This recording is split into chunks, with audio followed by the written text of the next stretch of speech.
Hello everyone, फेरि पनि welcome छ हजुरहरूलाई मेरो मिनी ब्लगमा।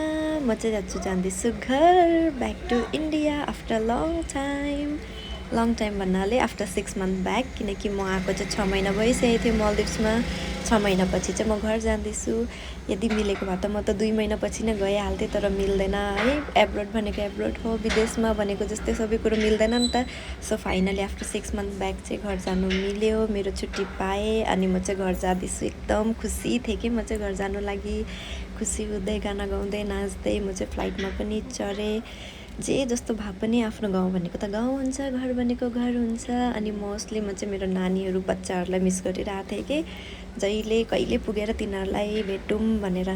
सो म चाहिँ फ्लाइटमा चढेँ अनि गाना सुन्दै भ्यूलाई हेर्दै इन्जोय गर्दै गइरहेको थियो। मेरो फ्लाइट चाहिँ मल्दिप्सदेखिको बेङ्गलोर थियो, बेङ्गलोरदेखि चाहिँ बागडोग्रा। बेङ्गलोरमा चाहिँ मेरो थियो वेटिङ आवर 14 आवर्स।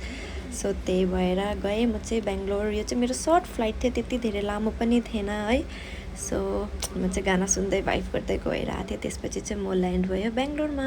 हेर्नु सक्नुहुन्छ बेङ्गलोरको भ्यू चाहिँ यस्तो छ। जे जस्तो भए पनि अपना देश अपना होता है guys, I love India.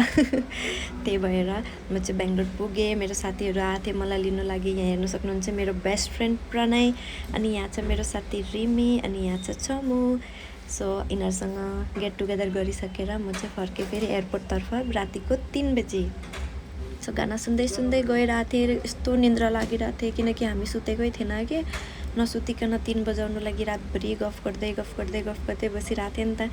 So after that म चाहिँ बेङ्गलोरको फ्लाइट चढेर पनि बागडोग्रा ल्यान्ड भइसकेको थिएँ। अनि मेरो भाइ छ यहाँ, मेरो क्युट, मेरो ह्यान्डसम, मेरो छोटा बेटा।